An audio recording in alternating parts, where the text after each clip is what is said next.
Friends, എല്ലാവർക്കും ഇന്നത്തെ വീഡിയോയിലേക്ക് സ്വാഗതം. ഇന്നൊരു അടിപൊളി പീസ് കറിയാണ് തയ്യാറാക്കുന്നത്. ഇത് അപ്പം, ചപ്പാത്തി, പുട്ട്, ദോശ, ചോറിൻ്റെ കൂടെയും കഴിക്കാൻ പറ്റും ഈ പീസ് കറി.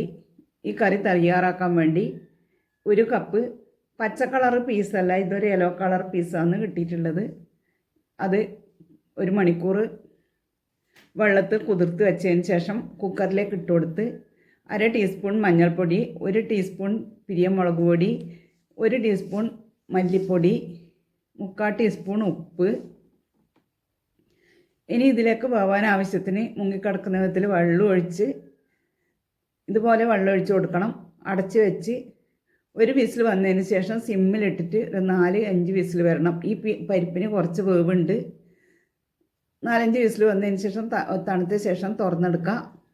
ഇനി ഒരു പാത്രം അടുപ്പത്ത് വെച്ച് അതിലേക്ക് എണ്ണ ഒഴിച്ച് എണ്ണ ഒന്ന് ചൂടാകുമ്പം 5-6 വെളുത്തുള്ളിയും ഒരു ചെറിയ കഷ്ണം ഇഞ്ചിയും ചതച്ചത് ചേർത്ത് കൊടുത്ത് ഇഞ്ചിയും വെളുത്തുള്ളിയും ഒന്ന് കളറ് മാറണം, നല്ലൊരു സ്മെല്ല് വരണം. ആ സമയത്ത് ഇതിലേക്ക് ഒരു വലിയ സവാള ചെറുതായി കട്ട് ചെയ്തതും ചേർത്ത് കൊടുത്ത് ഇനി സവാള ഒന്ന് വാടി വരണം. വാടി വരുന്നവരെ ഒന്ന് ഇളക്കി കൊടുത്തതിന് ശേഷം ഒരു പച്ചമുളക്, എരിവിനനുസരിച്ചിട്ട് പച്ചമുളക് ചേർത്ത് കൊടുക്കുക. എരിവുള്ള പച്ചമുളകാണെങ്കിൽ ഒന്ന് ചേർത്ത് കൊടുത്താൽ മതി. ഇനി ഇതാ സവാള ഒന്ന് കളറ് മാറി വന്നിട്ടുണ്ട്. ആ സമയത്ത് ഇതിലേക്ക് ഒരു തക്കാളി, നല്ല പഴുത്ത തക്കാളിയാണ് ചേർത്ത് കൊടുക്കേണ്ടത്. തക്കാളിയും ചേർത്തിട്ട് ഒന്ന് അടച്ചു വെച്ചാൽ പെട്ടെന്ന് തക്കാളി നന്നായിട്ട് വാടി കിട്ടും. ഒരു മിനിറ്റ് അടച്ചു വെച്ചാൽ മതി. സിമ്മിൽ വെച്ചിട്ട് അടച്ചു വെക്കണം. തക്കാളിയില നന്നായിട്ട് വാടി കിട്ടിയിട്ടുണ്ട്. ഇനി ഇതിലേക്ക് പൊടികൾ ചേർത്ത് കൊടുക്കണം. 1 ടീസ്പൂൺ മല്ലിപ്പൊടി, 1/2 ടീസ്പൂൺ പിരിയമുളക് പൊടി, 1/2 ടീസ്പൂൺ ചിക്കൻ മസാലപ്പൊടി, 1/2 ടീസ്പൂൺ ജീരകപ്പൊടിയും കൂടെ ചേർത്തിട്ട് ഇത് നല്ലപോലെ ഒന്ന് മിക്സ് ചെയ്തെടുക്കണം.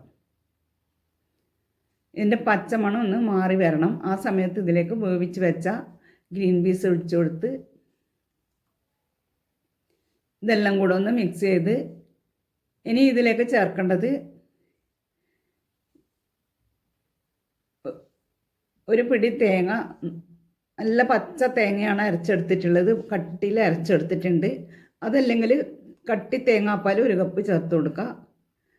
ഇത് നല്ല പച്ച തേങ്ങയായതുകൊണ്ട് ഞാൻ അരച്ചിട്ടാണ് ചേർത്ത് കൊടുക്കുന്നത്. നൈസായിട്ട് നന്നായിട്ട് അരച്ചെടുത്താൽ മതി. അരച്ചിട്ട് ഇതിലേക്ക് ഒഴിച്ചു കൊടുക്കുക.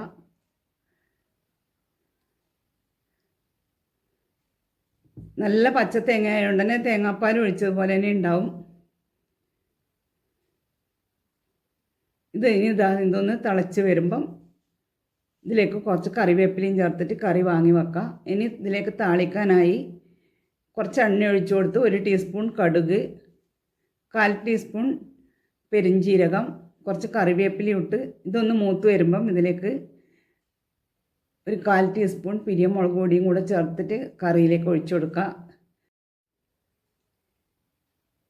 ഇനി ഇതിലേക്ക് ഉപ്പ് എരിവും ബാലൻസ് ചെയ്യാനായിട്ട് ഒരു നുള്ളു പഞ്ചസാര കൂടെ ചേർത്ത് കൊടുത്ത് കുറച്ച് കസ്തൂരി മേത്തി കയ്യിൽ തിരുമ്പി ഇതിലേക്ക് ചേർത്ത് കൊടുക്കണം.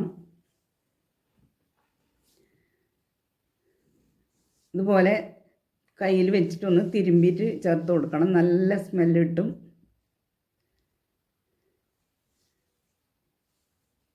ഒരു 1/4 ടീസ്പൂൺ ബട്ടറോ നെയ്യോ ചേർത്ത് കൊടുക്കുക. ഞാൻ നെയ്യാണ് ചേർത്ത് കൊടുക്കുന്നത്, 1/4 ടീസ്പൂൺ. കുറച്ച് മല്ലിയിലയും പുതിനയിലെല്ലാം ഇഷ്ടമുള്ളവർക്ക് അതും കൂടെ ചേർത്ത് കൊടുക്കുക. ഞാനത് ഇതിലേക്ക് ചേർക്കുന്നില്ല. ഇനി ഇത് അടച്ചു വെക്കാം. ഇത്രയേ ഉള്ളൂ, നമ്മുടെ കറി റെഡിയായി. ഇതുപോലെ എല്ലാവരും തയ്യാറാക്കി നോക്കി ഫീഡ്ബാക്ക് അറിയിക്കണേ. വീഡിയോ ഇഷ്ടമായ ലൈക്ക് ചെയ്യാനും ഷെയർ ചെയ്യാനും മറക്കല്ലേ. അതുപോലെ ഇതുവരെ സബ്സ്ക്രൈബ് ചെയ്യാത്തവരാണെങ്കിൽ പ്ലീസ് ഒന്ന് സബ്സ്ക്രൈബ് ചെയ്ത് സപ്പോർട്ടും ചെയ്യണേ. നല്ലൊരു വീഡിയോയുമായി നാളെ വരാം. Thank you for watching.